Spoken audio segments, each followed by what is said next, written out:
Okay, today's qualifying was quite wet, to say the least.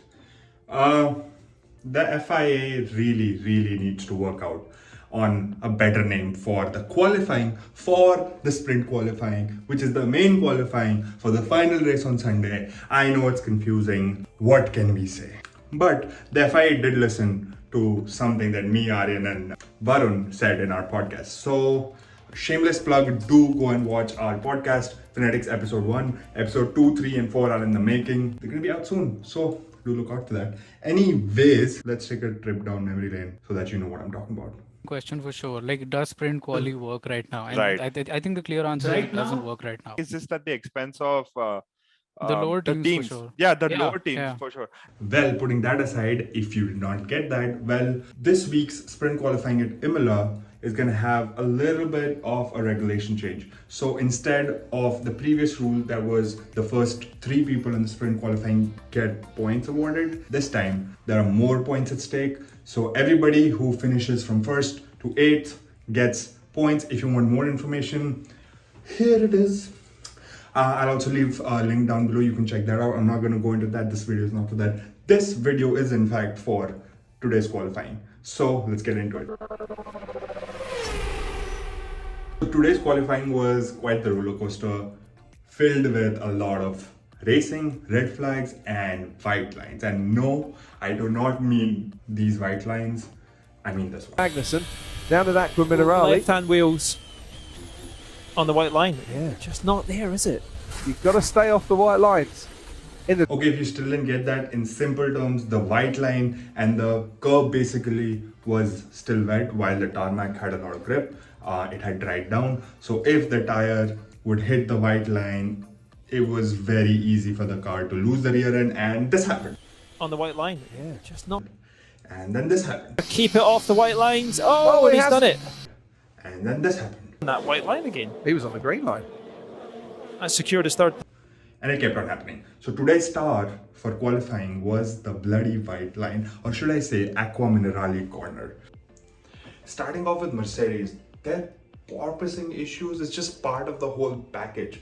Their engine is also not up to the competition. I mean, look at McLaren, Williams, Aston Martin. Every Mercedes powered car is struggling this season, which says a lot about these engines that Mercedes has developed. But getting back to the point, both Russell and Hamilton are trying to extract the most out of their car. But how are you supposed to brake from 300 kilometers per hour when your car is doing... I mean, if you've ever gone karting and your cart is literally pushing you back and forth again and again, you just lose confidence in braking, you just lose confidence in carrying more speed into the corner, and that's what's happening with both of these drivers. So you really can't blame just the drivers.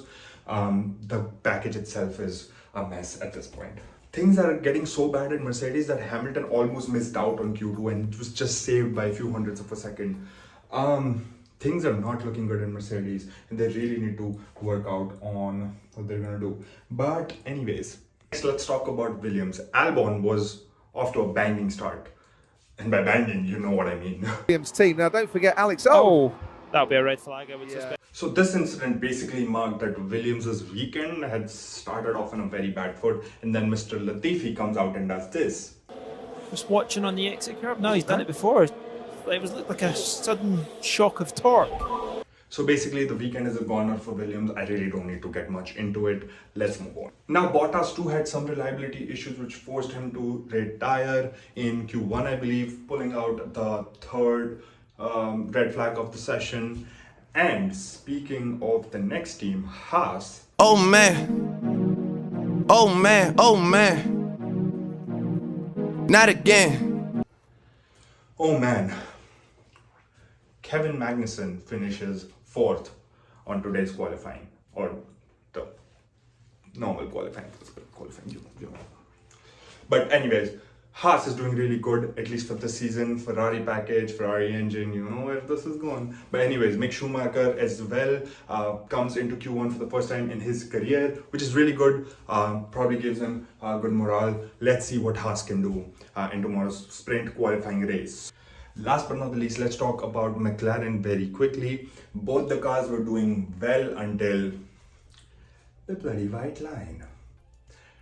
Anyways, both Daniel Ricciardo and Lando Norris seem to be in tune with the car. They have found some kind of pace with that car, better than what it was in the first two races.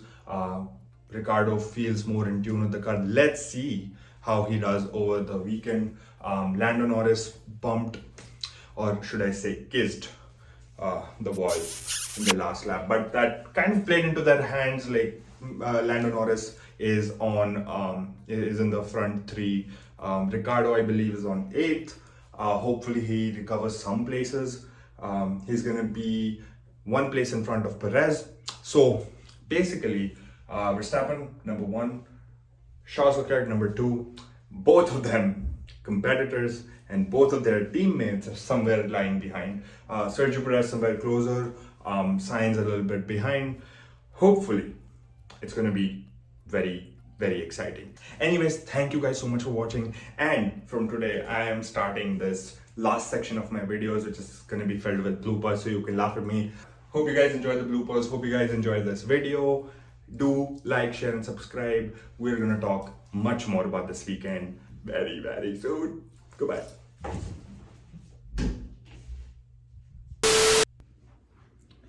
And I was and then this happened, and then this happened. I'm gonna slip. Okay, that was bad. Season, and why did I say it like this? Because I just wanted to, okay?